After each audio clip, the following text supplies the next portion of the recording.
I once used a borrowed vehicle to take a round trip that was about 200 miles to home.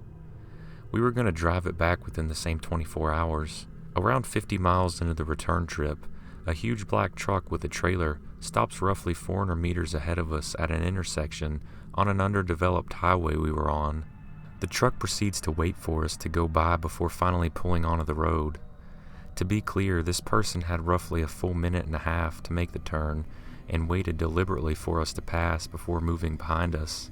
They proceeded to drive so closely to us that if I decided to brake suddenly, it would cause an accident, and I did not want to be stuck on a road with just me and my 17-year-old friend. I kept slowing to around 20 miles an hour and pulling as far to the side as possible. With no cars passing, I used every signal possible to tell this guy to pass.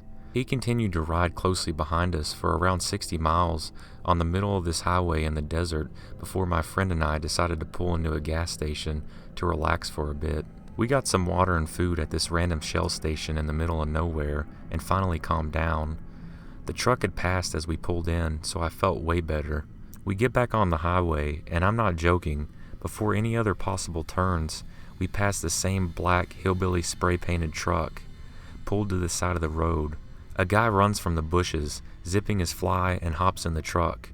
We speed at roughly 75 miles an hour, so I don't get a good look at his face. Just a brief look at his sandy hair in the sunlight, and a horrifying moment of realization when he hopped into the passenger side of the truck. Up until now, I'd kept my cool. As the adult in the scenario, I tried not to panic, even as they managed to catch up with us around 4 miles later. At that point, they continued to ride closely behind us. I tried to stay far enough over for them to pass without compromising my position on the road, but I was finally starting to feel like a rat in a maze. At this point, only 2 cars had passed, going the other direction. Finally, we made it to a very populated city. Even after making several turns, just about 6, they were still behind us, and I was done playing games. We stopped at a restaurant and ran straight inside. The truck pulled into the parking lot across the street and kept going around for about 15 minutes. We ate and then went the opposite direction, about 3 miles, before turning on the road we were supposed to be on. We didn't see them again, but we calculated they had been following us for roughly 170 miles. I dread to think what would have happened if we would have run out of gas anywhere on that road. Thank God we had borrowed a hybrid. Another factor being that the truck was definitely not a hybrid. They must have filled their tank at least once on this trip. That meant that they were prepared ahead of time to not have to make a stop at a public gas station.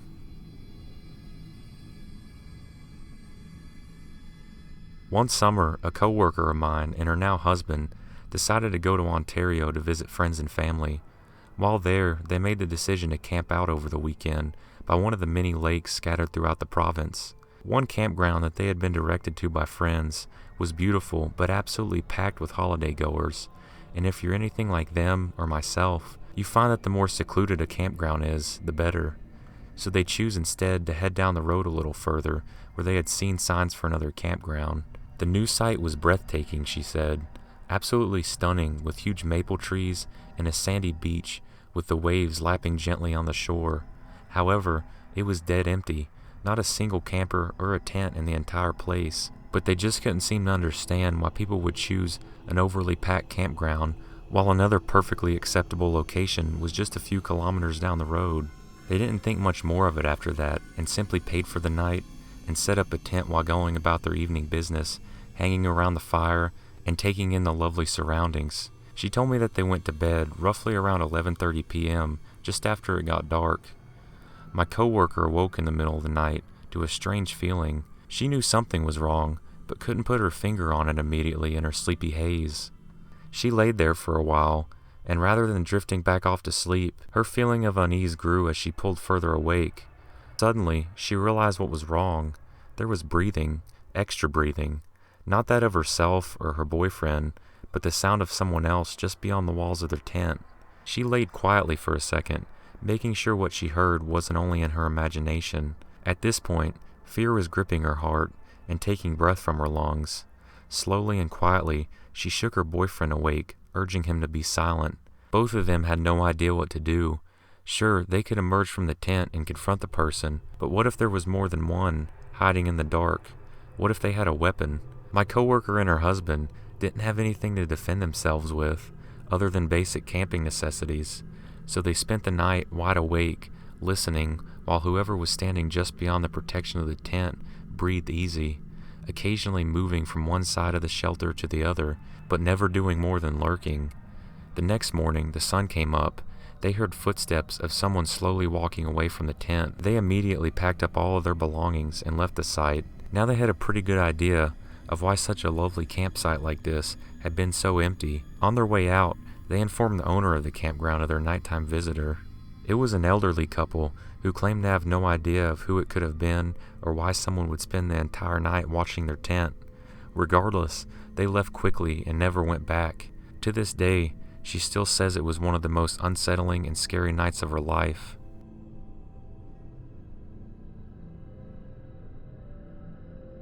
I'm a 19-year-old woman. This happened to me yesterday. Since last week, a red hatchback has been parked on the street in front of my house. I live in suburbia, so there's a curb followed by a narrow strip of grass, the sidewalk, and then my lawn. People commonly park along the curve, so I thought nothing of it. However, after a few times of seeing this car, I noticed someone was always inside. That's what roused my suspicion. I usually get back from school in the late afternoon, approaching the evening. My father doesn't get back from work until about 8 p.m., and my mother works an evening shift, so I see her briefly as she prepares to leave for her job. This leaves me with around 2 hours of alone time. Whenever I walk back from the bus stop after school, the hatchback is nowhere to be seen. Only when my mother heads out does it pull up on the curve shortly after. I like to look out my window and make sure she's gone before I have a cigarette. While I'm doing this, the hatchback usually arrives within a minute. Talk about punctual. I'm not sure how much one can legally tint a car window, but they must have been at the max, because I can't see anything but a faint outline of a person. Call me sexist, but in my mind, it was always a man. I then try to forget about it and go to my backyard through the sliding glass door for my daily cigarette. During my smoke, I can't help but overthink the situation. It creeps me out even though it's just a parked car. When I come back, it's always gone. Every day, as soon as my mom leaves, there it is. It's just another routine day now. I come back from school, hang out with my mother, and then she leaves for work. I look out the window to watch her leave and see the hatchback arrive, get freaked out, calm down, and then plan on having a cigarette. As I'm walking to the back door, I whip out a cigarette and put it in my mouth. Then, pat down my pockets for a lighter. I didn't have one, so I changed my direction to go to my room. Now this is important. My house is a U-shaped. The backyard is a little nook within the walls, and my room is all the way up the U on the left side.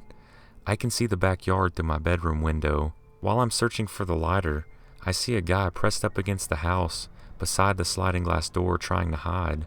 He was wearing jeans and a black hoodie with the hoodie pulled over his head, so I don't know what he looks like and never will.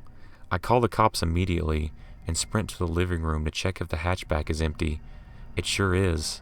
I told the cops to go straight around to the back as the man was there. I locked myself in the washroom and stared at my wristwatch and listened for the ambient noise. I heard a car pull up. It was the cops. They took him to the cruiser and came back to check with me. They said the man had been hiding in my backyard and he had a knife and duct tape in his pocket. I'm very grateful that I was unprepared that day and didn't have my lighter on me.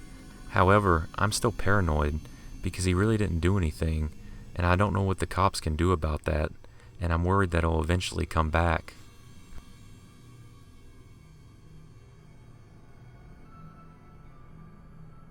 I'm a 27-year-old female. I've only been in my new place for about a month, and after this experience, I highly doubt I'm going to make it here for the duration of my year-long lease.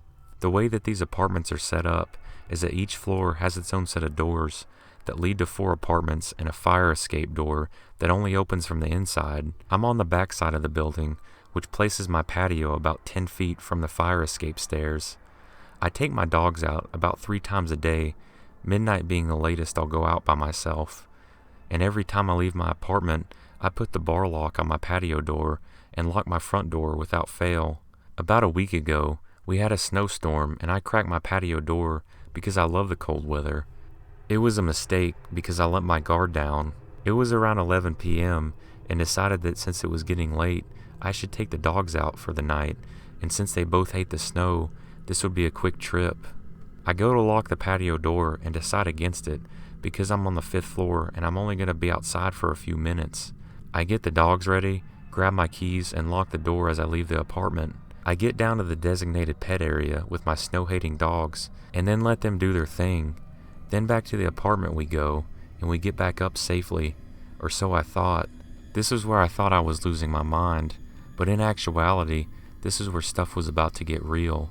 As soon as I walk into my apartment, my dogs run over to the patio door, and I notice that the door is shut and the bar is locked.